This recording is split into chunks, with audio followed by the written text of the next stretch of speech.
प्रिय भक्तजनों, पावन नवरात्र की हार्दिक शुभकामनाएं। आज बात करेंगे मां दुर्गा का प्रथम स्वरूप शैलपुत्री के बारे में।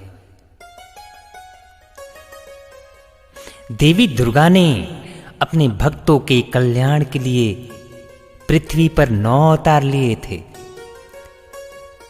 जिन्हें 9 दुर्गा भी कहा जाता है। इनमें सबसे पहला अवतार देवी शैलपुत्री का ही है। देवी दुर्गा के प्रथम स्वरूप शैलपुत्री का अर्थ है पर्वत की पुत्री या पहाड़ों की बेटी। इन 9 अवतारों में से देवी दुर्गा के इस अवतार की कहानी माता सती के आत्मदाह से जुड़ी हुई है। तो आइए जानते हैं मां शैलपुत्री की महिमा की पुण्य कथा। देवी दुर्गा के इस अवतार की पूजा नवरात्रि के पहले दिन बड़े धूमधाम से की जाती है। देवी दुर्गा के प्रथम स्वरूप शैलपुत्री को शांति और सौभाग्य की देवी माना जाता है। देवी शैलपुत्री का स्वरूप भी अत्यंत मनोरम है। देवी के बाएं हाथ में कमल का पुष्प सुसज्जित है, तो वहीं उन्होंने अपने दाएं हाथ में त्रिशूल धारण किया है। देवी शैलपुत्री का वाहन वृषभ है। वृषभ यानी बैल है, इसलिए उन्हें वृषारूढ़ा भी कहा जाता है। उनकी महिमा का, उनकी कथा का उल्लेख नवदुर्गा पुराण में भी मिलता है। पुराणों में निहित कथा के अनुसार प्रजापति दक्ष अपने दामाद भगवान शिव के प्रति अत्यंत क्रोध और ईर्ष्या का भाव रखते थे। एक बार उन्होंने कनखल में एक विशाल यज्ञ का आयोजन किया और सभी देवताओं को उसमें सम्मिलित होने का निमंत्रण भेजा। लेकिन दक्षराज ने अपनी पुत्री सती और उनके पति शिव को इस यज्ञ में आमंत्रित नहीं किया। इस यज्ञ में जब देवी सती को पता चला तो वह वहां पहुंची और दक्ष ने शिव को निमंत्रण न भेजने का कारण पूछा। इस पर प्रजापति दक्ष ने सती का घोर अपमान किया और महादेव को कई अनुचित शब्द भी कहे। देवी सती अपने पति का ऐसा अपमान सह न पाई और उन्होंने उसी यज्ञ की अग्नि में अपनी देह त्याग कर दी। देवी सती के इस तरह आत्मदाह करने के बाद भगवान शिव उन्माद से हो गए और कैलाश भी श्रीविहीन हो गया। सभी देवताओं को महादेव की ऐसी हालत देखकर अत्यंत चिंता होने लगी, लेकिन दैत्यों को महादेव की दशा पर बहुत आनंद आ रहा था और उन्होंने मौके का फायदा उठाते हुए स्वर्गलोक में उपद्रव मचाना शुरू कर दिया था। तब सभी देवताओं ने त्रस्त होकर आदि शक्ति का ध्यान किया और उनसे देवगणों की रक्षा की प्रार्थना की। देवी आदि शक्ति ने तब सभी देवताओं को यह कहते हुए आश्वस्त किया कि वह बहुत जल्द राजा हिमवान के घर कन्या के रूप में जन्म लेंगी।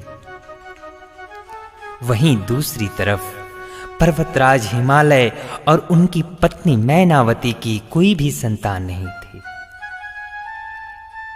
इसलिए उन दोनों ने आदि शक्ति की आराधना करते हुए उनसे संतान की तपस्या से प्रसन्न होने के लिए आशीर्वाद प्राप्त किया। वह स्वयं उनके घर पुत्री के रूप में जन्म लेंगी। माता आदिशक्ति ने आश्वासन किया, माता सती ने आश्वस्त किया। कालांतर में जब देवी ने हिमालय के घर पुत्री के रूप में जन्म लिया,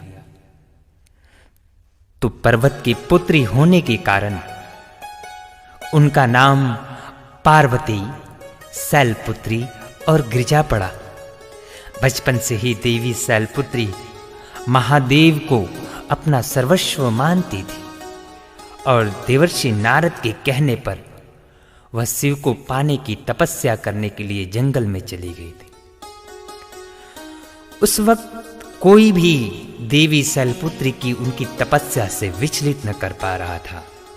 तब स्वयं महादेव ने उनके प्रेम की परीक्षा लेने के लिए सप्त ऋषियों को शैलपुत्री के पास भेजा।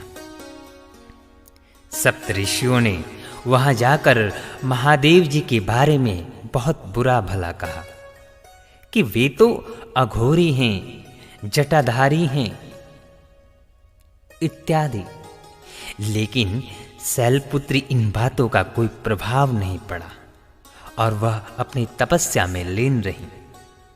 उनकी ऐसी अडिग भक्ति और प्रेम को देख सप्त ऋषि बहुत प्रसन्न हुए और उन्होंने कैलाश आकर सारा वृतांत महादेव को सुनाया। इसके बाद महादेव ने देवी को अपनी पत्नी के रूप में स्वीकार करने का निश्चय कर लिया और सप्त ऋषियों ने उनके विवाह का शुभ लग्न तय कर दिया। हिंदू धर्म में नवरात्रि के त्योहार का काफी महत्व है और इसे मुख्य रूप से साल में 2 बार मनाया जाता है। पहला चैत्र के महीने में और दूसरा अश्विन के महीने में। देवी शैलपुत्री की पूजा के दौरान दुर्गा स्तोत्र, सप्तशती, चालीसा इत्यादि का पाठ किया जाता है। तो भक्तों, मां सभी भक्तों को मनवांछित वर देने वाली हैं। वृषारूढ़ा देवी शैलपुत्री का मैं वंदन करता हूं। ऐसी मान्यता है कि देवी शैलपुत्री को सफेद वस्तुएं अत्यंत प्रिय हैं, इसलिए उनकी पूजा में सफेद फूलों और मिठाइयों का भोग लगाया जाता है। मान्यता तो यह भी है कि काशी में देवी शैलपुत्री का एक प्राचीन मंदिर है, जहां माता के दर्शन मात्र से भक्तों की सभी मन्नतें पूरी होती हैं। जो भी सच्चे मन से देवी की आराधना करता है, उसे माता की कृपा से यश और कृति की प्राप्ति होती है। देवी शैलपुत्री की कहानी हमें यह सीख देती है कि जिस प्रकार देवी शैलपुत्री ने सप्त ऋषियों की सारी बातों के बावजूद महादेव को पाने का रास्ता नहीं छोड़ा, उसी तरह मनुष्य को भी धर्म और शक्ति, धर्म और भक्ति का रास्ता नहीं छोड़ना चाहिए।